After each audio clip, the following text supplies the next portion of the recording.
নমস্কার সুপ্রিয় দর্শক, এইমাত্র চলে এলাম আজকের সর্বশেষ আবহাওয়ার বড় আপডেট নিয়ে।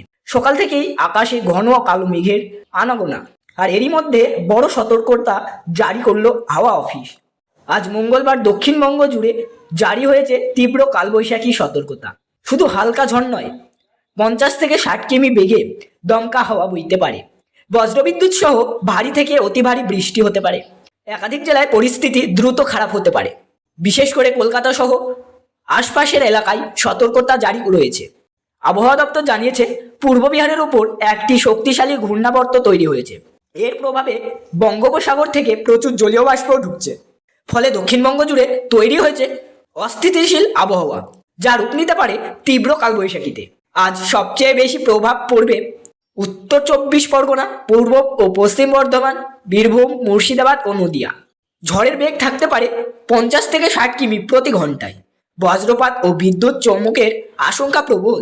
এছাড়া পশ্চিম মেদিনীপুর, বাঁকুড়া, পুরুলিয়া সহ একাধিক জেলায় টানা বৃষ্টি, জল জমা, গাছ পড়ার মতো পরিস্থিতি তৈরি হতে পারে।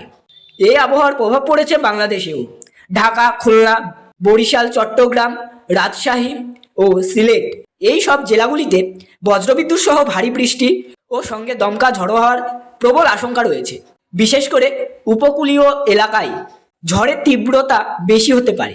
উত্তরবঙ্গের পরিস্থিতি। উত্তরবঙ্গের দার্জিলিং, জলপাইগুড়ি, কালিম্পং, আলিপুরদুয়ার ও কোচবিহারে ভারী থেকে অতি ভারী বৃষ্টির সতর্কবার্তা রয়েছে। পাহাড়ি এলাকায় ধস নামার ঝুঁকিও রয়েছে। এমন আবহাওয়া কতদিন চলবে? এই খারাপ আবহাওয়া মঙ্গলবার থেকে শুরু হয়ে বুধ ও বৃহস্পতিবার আরও তীব্র হতে পারে এবং পরিস্থিতি শনিবার পর্যন্ত চলার সম্ভাবনা রয়েছে। বজ্রপাত সতর্কতা। অনেক এলাকায় প্রবল বজ্রপাতের আশঙ্কা রয়েছে। বিশেষ করে সীমান্তবর্তী এলাকা, নদিয়া, বর্ধমান, বনগাঁ সহ একাধিক জায়গায় সতর্কতা জারি হয়েছে। প্রশাসনের তরফ থেকে বলা হয়েছে, প্রয়োজন ছাড়া বাইরে বেরোবেন না। বজ্রপাতের সময় খোলা জায়গা এড়িয়ে চলুন। গাছের নিচে আশ্রয় নেবেন না। নিরাপদ স্থানে থাকুন। সুতরাং বন্ধুরা, আগামী কয়েকদিন পশ্চিমবঙ্গ ও বাংলাদেশে ঝড় বৃষ্টি পরিস্থিতি বেশ গুরুতর হতে পারে। সবাই সতর্ক থাকুন এবং নিরাপদে থাকুন।